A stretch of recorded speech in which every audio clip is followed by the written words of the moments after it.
This is not a conspiracy of anything I say. This is all true, just people don't know. Do you know that a FBI agent can walk into any federal building and put on a uniform? They are police officers, they are sheriffs, they can go into the post office and become the postmaster. All this is true. I witnessed it. They're rude, they're inconsiderate because they're not from here. They don't care about the people here. They think they can do what they want and they have an attitude. The real cops, they don't have the attitude because they're from the valley. They're from here. And they know the things that they can't do and they know the things that they can do. They don't walk up to people's faces when they're filming them.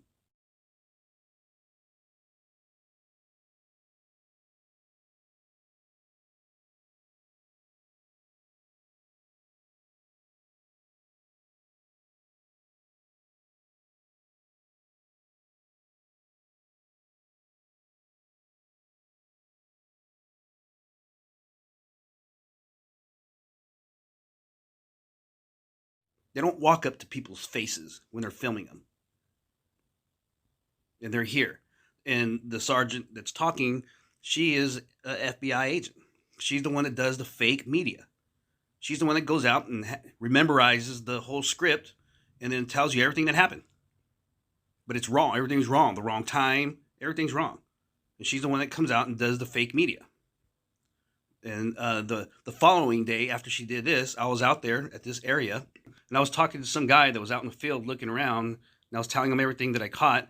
And then I asked him who he was. He said he was from Telemundo. See, he was out there the following day because they didn't broadcast it over the scanner because it didn't happen. So they see it on the other news, and now Telemundo wants to go out there and then do it.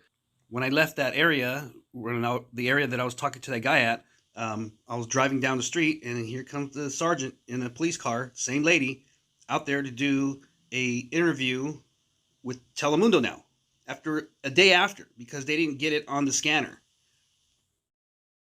5:02 p.m. this evening, officers responded to reports of shots fired and 2 gunshot victims in the area of Barkus and Donner. Officers arrived within about 2 minutes.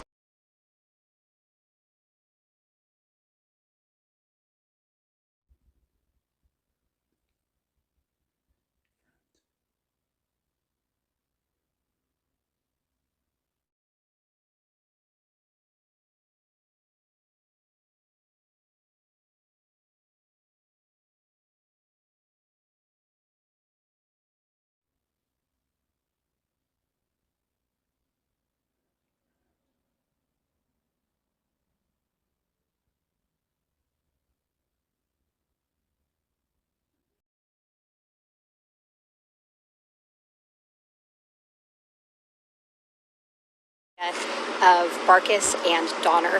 Officers arrived within about 2 minutes, and they located 2 victims with gunshot wounds here at this intersection. The investigation so far. I was told by a real American ambulance driver that the law enforcement will borrow the old vehicles when they have to use it. And that is an old vehicle. That's because this thing was fake. It was not real. What I heard was somebody banging a hammer on the car. A gunshot is pow, pow, pow, with a ping in it. Those were not gunshots. And I heard 3 sounds. I asked 3 neighborhood or people in the neighborhood that lived right by where this incident happened. 3 different people said they only heard a couple shots. One said 3. That was it. Not 27 gunshots. It's fake.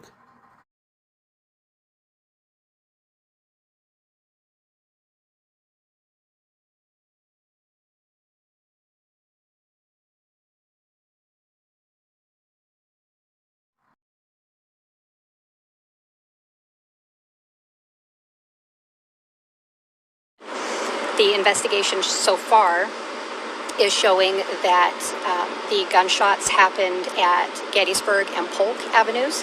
The victims were in their vehicle driving eastbound on Gettysburg, and after the shooting, the vehicle ended up colliding through a fence and stopping in the field here on Barkus Avenue.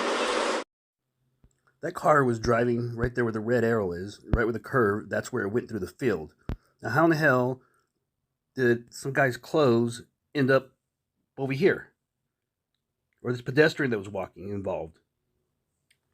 They showed this guy's clothes or someone's clothes and a shoe in this area, but why? What was the purpose of showing it? Something happened way over there, and this guy's clothes over here. It made no sense because it was fake. There were 3 occupants in the victim vehicle at the time of the shooting. They all fled the vehicle, which was reported stolen.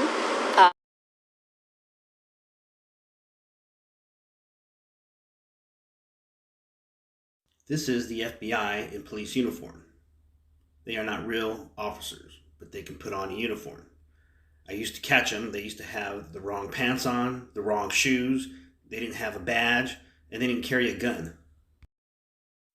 They even hired an actor to impersonate an officer to me and said he was a detective.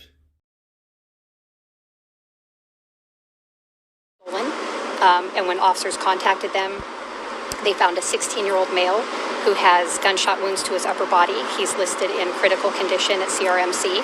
And there was a 17-year-old male with gunshot wounds to his upper and lower body. He's listed in stable condition at CRMC.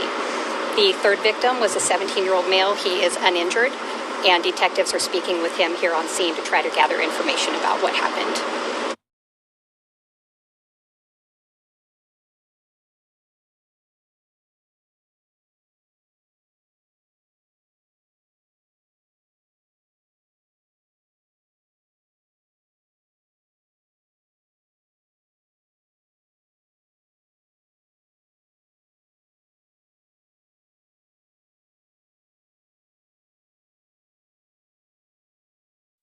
That's what they wanted me to think. They put on the police report that I was confused. I wasn't confused. I kept running what happened in my mind when I was in the hospital over and over again. And it was not 3 black males. It was 3 males who sounded like white guys. Come on, man. Give me a ride. Give me a ride. Come on. That's what they wanted me to believe. Even when I got out of the hospital, when I was at the store, some black guy walked in, and it was an ugly feeling. But I knew it wasn't a black male that robbed me. But that's what they did to me. And they did the same thing when they were blocking me from talking to my car insurance at AAA. They had white people out there blocking me from the door. It gave me an ugly feeling. For 2 weeks, I tried going in, talking to AAA car insurance, and they made me feel hatred towards white people. And I'm not like that. It was an ugly feeling in my stomach.